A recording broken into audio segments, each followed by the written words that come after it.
Do you ever feel like you're running a race you never signed up for? A frantic, breathless sprint from sunrise to sunset, only to collapse at the finish line feeling like you went nowhere? You're not alone. The world today is a symphony of distractions, a relentless barrage of pings, notifications, and curated highlight reels designed to steal your most valuable assets, your time and your energy. We live in an era where everyone is an aspiring CEO of their own personal brand, yet most are just overworked, underpaid interns to their own procrastination. We worship productivity gurus and their meticulously color coded calendars, but we fail to grasp the fundamental truth. Productivity isn't about doing more, it's about doing what matters most. It's not a race against the clock, it's a war against the irrelevant. Think of your time and your energy not as an endless resource, but as a finite fortune, a trust fund that diminishes with every minute squandered on mindless scrolling, every hour lost to pointless meetings, every ounce of emotional energy drained by toxic relationships. You wouldn't hand over your bank account password to a stranger, yet you willingly give away your most precious currency to anything that demands a moment of your attention. This isn't just about poor time management. It's a profound miscalculation of your own worth. You've been conditioned to believe that busyness is a badge of honor, that a packed schedule is a sign of success. But what if that packed schedule is nothing more than a cage you've built for yourself? The first and most crippling mistake most people make is a catastrophic failure of mindset.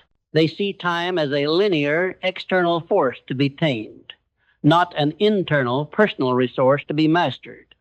They say, I don't have enough time, as if time is something you can find under the couch cushions. The truth is, you have all the time you're ever going to get. What you lack is the conviction to say no. No to the demands that don't align with your purpose. No to the people who drain your spirit. No to the habits that sabotage your progress. This is the first and most difficult battle you'll ever fight. The battle against your own passivity. You must become the ruthless gatekeeper of your own life, guarding your time and energy as if they were the last vestiges of a dying kingdom. This mindset shift isn't just a mental exercise. It's a total reevaluation of your personal philosophy. You must stop seeing yourself as a victim of circumstance and start seeing yourself as the architect of your destiny.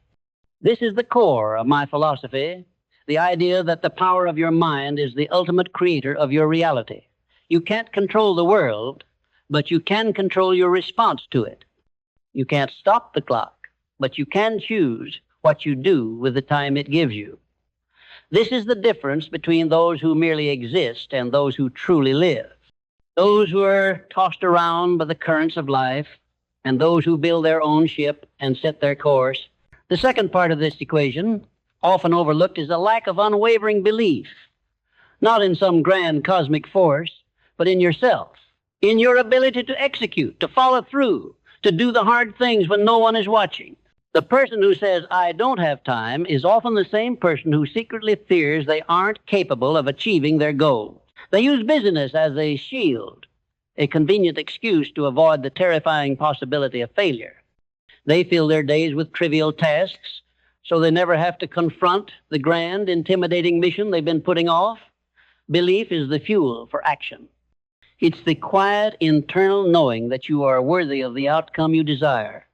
It's the unwavering conviction that your vision is not a fantasy, but a blueprint waiting to be built. Without it, your grand plans are just castles in the sand, destined to be washed away by the first wave of doubt. This belief must be cultivated daily, like a garden. You can't just wish for it. You must plant the seeds of self-affirmation, water them with consistent action, and weed out the doubts that try to choke them. This is what separates a dreamer from a doer. A dreamer waits for the perfect moment, the perfect opportunity, the perfect set of circumstances. A doer, on the other hand, understands that the perfect moment is now. The perfect opportunity is what you create, and the perfect circumstances are built, not found. Think of Thomas Edison. He didn't wait for the light bulb to invent itself. He didn't say, I don't have time to fail 1,000 times. He saw each failure not as a roadblock, but as a lesson, a step closer to the truth. His belief in his vision was so unshakable that the sheer volume of his effort eventually bent reality to his will. This is the power you wield when you combine a purpose-driven mindset with an unshakable belief in your own ability. This leads us to the critical yet often neglected third pillar, absolute clarity. Most people fail because they don't know what they're fighting for. They're like a ship without a rudder, a wanderer without a map. They're moving, but without a destination. A life without a clear, compelling vision is a life spent in perpetual motion sickness. You're busy, you're stressed, but you're not moving toward anything meaningful. Clarity is the antidote to this chaos. It is the ability to distill your desires into a singular, laser-focused purpose. It is the ability to answer without hesitation the question, what is the one thing I must accomplish? This isn't about a to-do list, it's about a to-be list. Who do you need to become to achieve this vision? What skills do you need to acquire?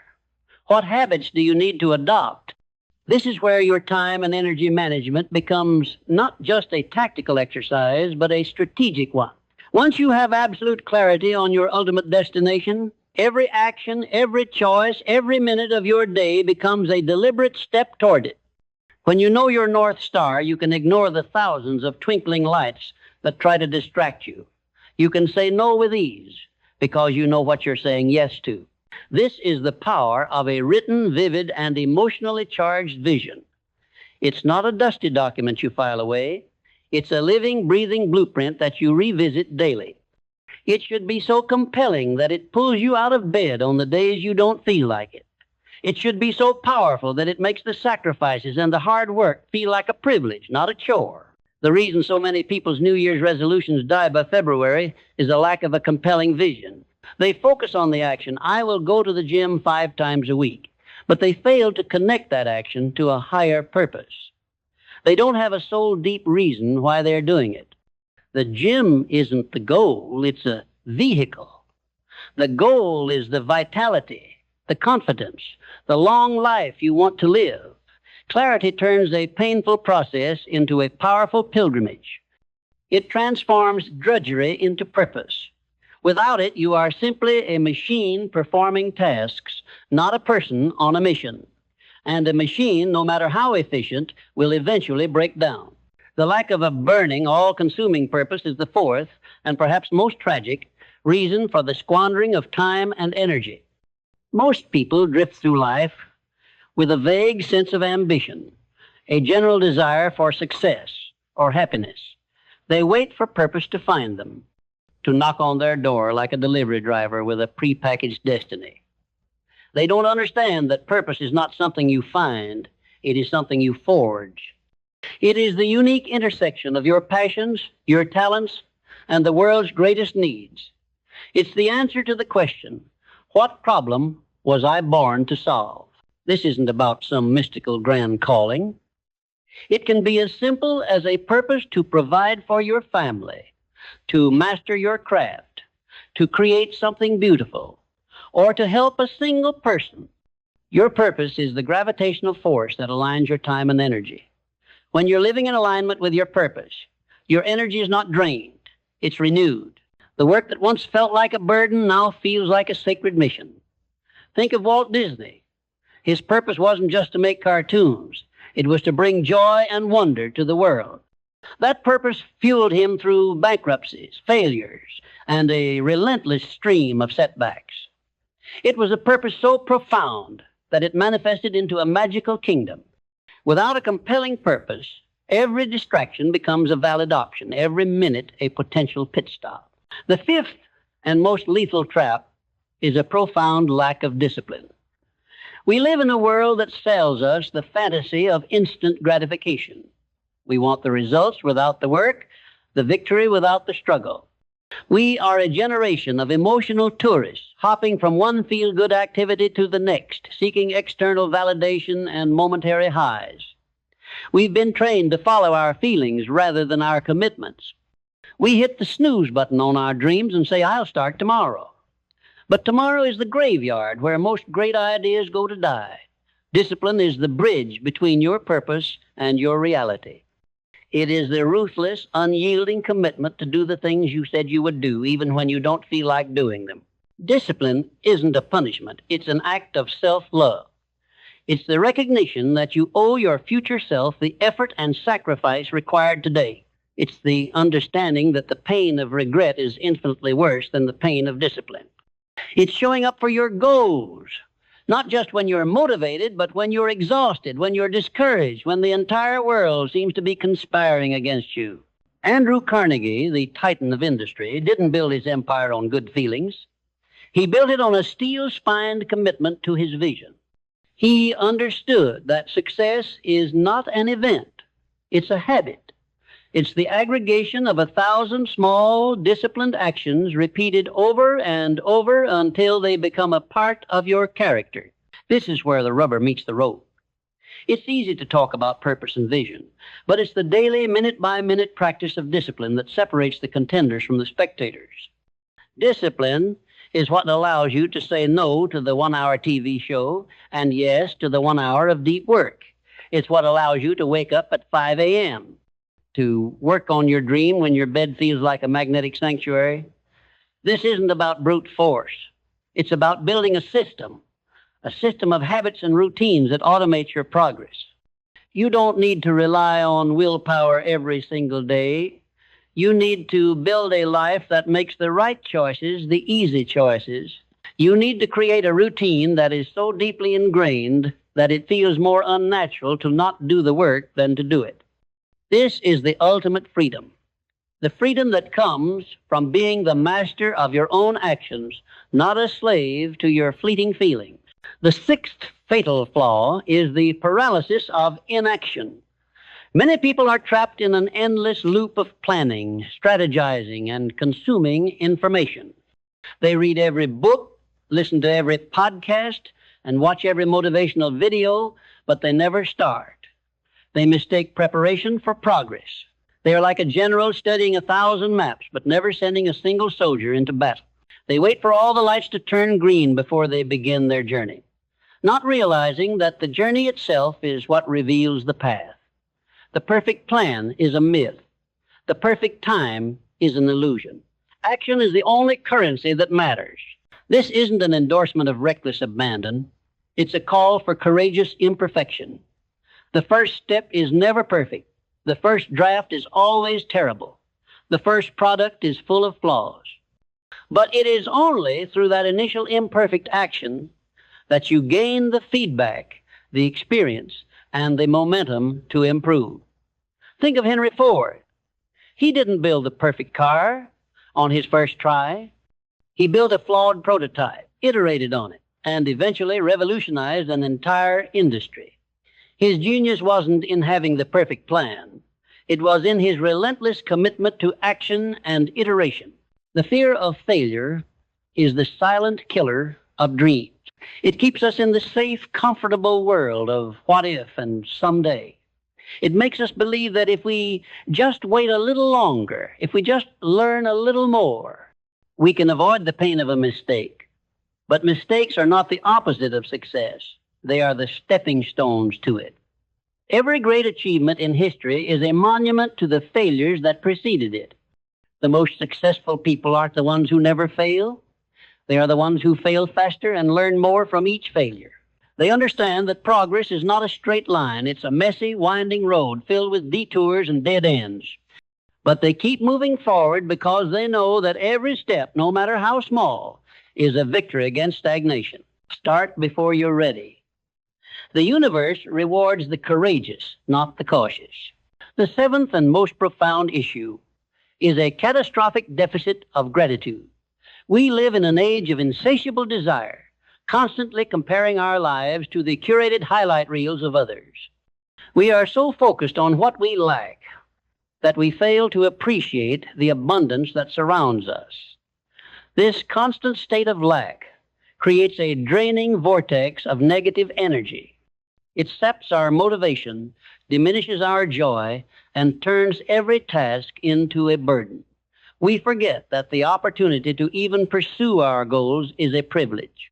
We forget that the challenges we face are often a sign that we are on the right path, pushing our limits and growing beyond our comfort zone.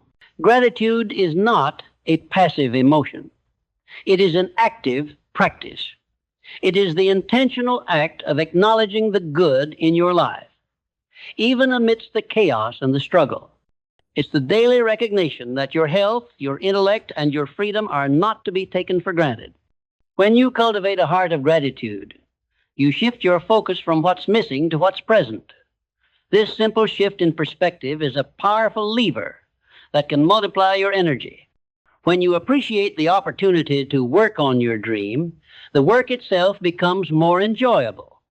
When you are grateful for the challenges, they become a source of strength instead of a source of stress. Gratitude is the foundation of resilience. It is the fuel that keeps you going when the world says you should quit. It is the ultimate antidote to the victim mentality. This practice is not about ignoring your problems, it's about reframing them. It's about seeing the struggle not as a curse, but as a crucible that forges your character. It is the understanding that the most successful people are not the ones with the easiest lives, but the ones who learn to leverage adversity for their advantage. Abraham Lincoln's presidency was a constant struggle, yet he transformed those immense challenges into a legacy that defined a nation. He didn't complain about the hardships. He used them to sharpen his resolve. This is the power you unleash when you learn to be grateful for the entire journey, not just the destination. The eighth reason for failure is a crippling rigidity and an inability to adapt. In a world of unprecedented change, most people cling to old methods and outdated beliefs. They follow the same routines, use the same strategies, and think the same thoughts, expecting a different result. They are like a sailor using a map from a century ago, refusing to acknowledge the shifting currents and the new islands that have appeared.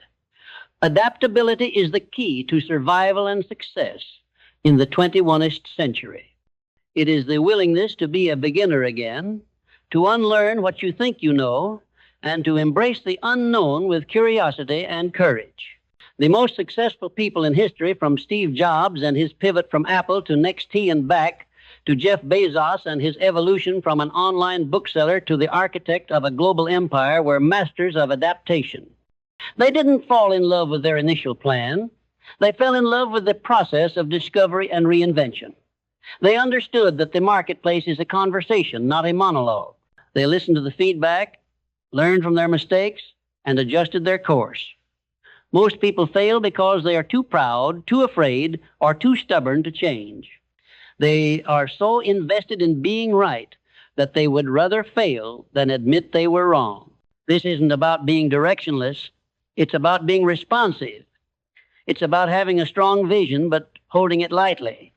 Being willing to change the how in pursuit of the what. It's about understanding that the path to your dream might not be the one you initially imagined. It might be filled with twists and turns, with detours that lead to unexpected opportunities. The person who is unwilling to adapt will find themselves stranded on an island of their own making while the world moves on without them. Embrace change not as a threat, but as an opportunity for growth. The greatest innovations are born from a willingness to experiment and a readiness to fail.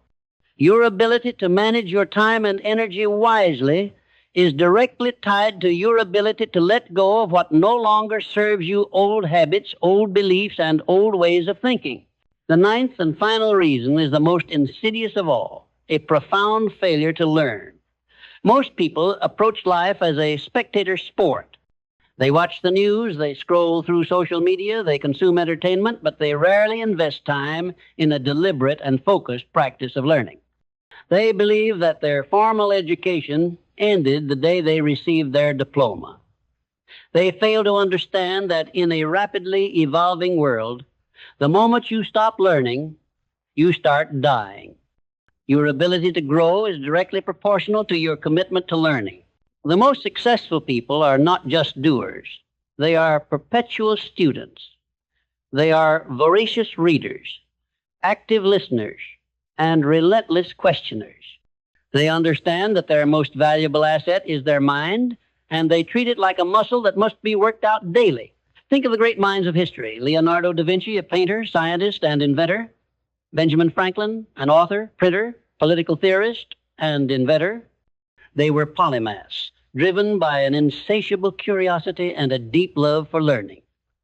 They understood that knowledge is a form of leverage, a powerful tool for solving problems and creating new opportunities. Most people squander their time and energy on passive consumption. They fill their minds with noise instead of substance. They are a sponge for trivia, but a sieve for wisdom. To manage your time and energy effectively, you must become the intentional curator of your own mind.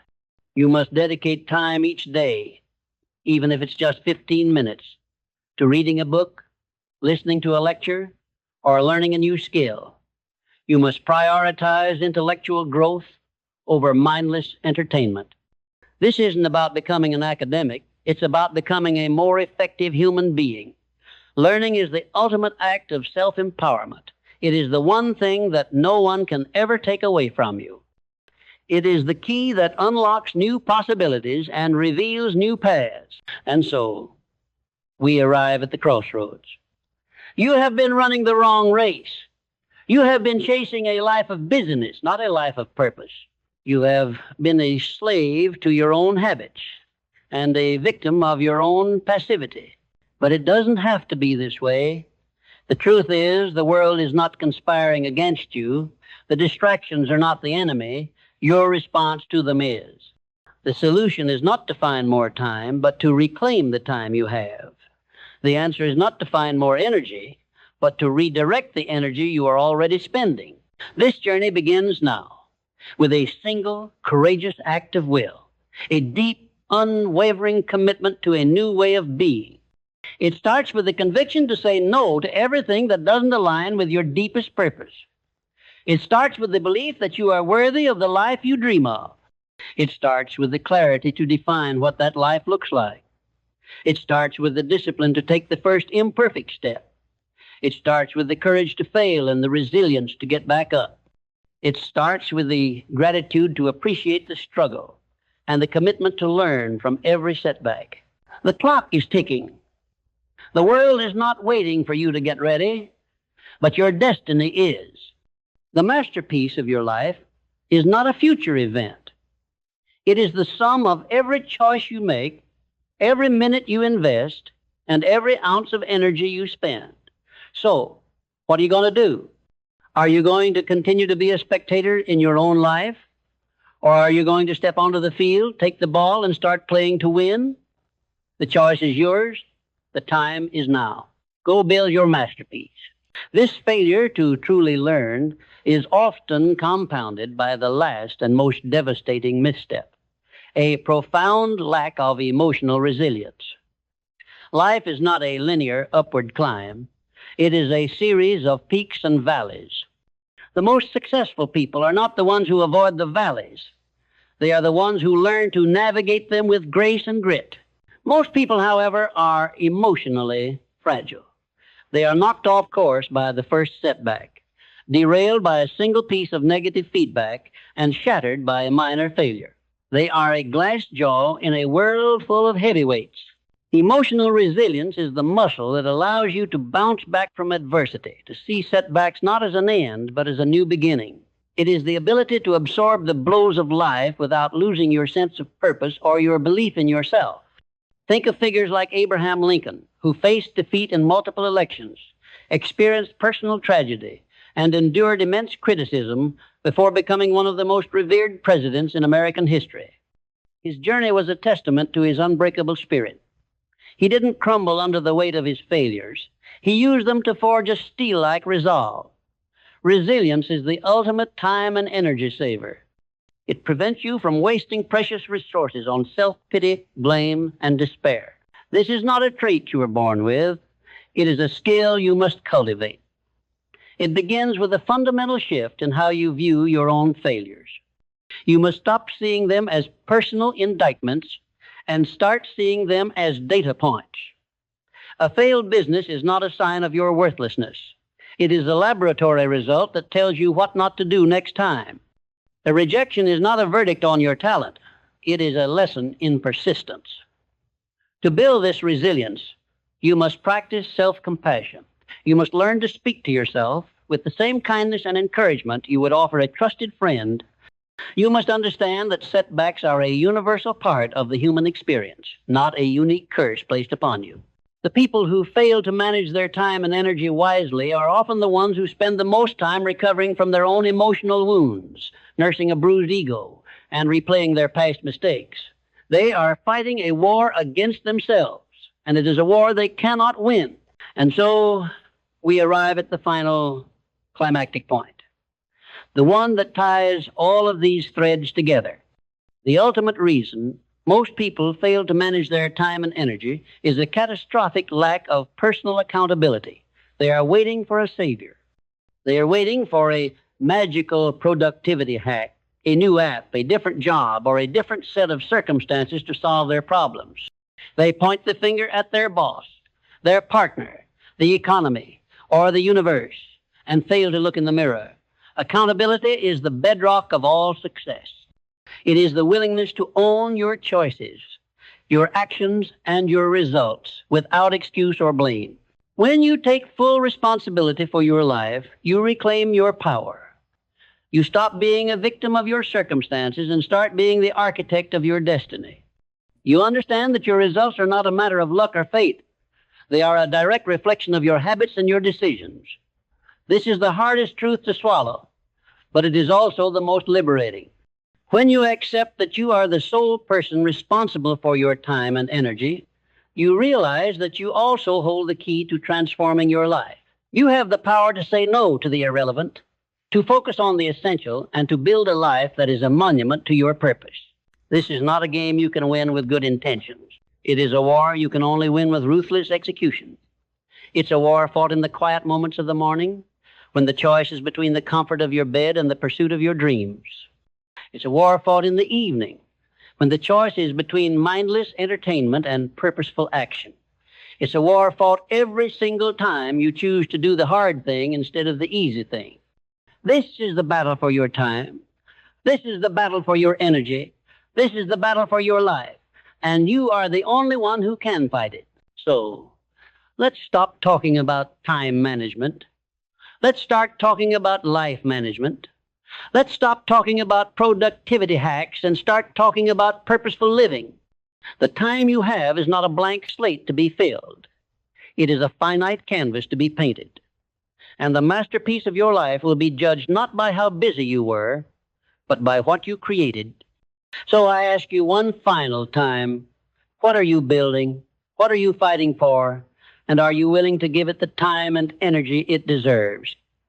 Your answer to that question will determine everything. Now, go create.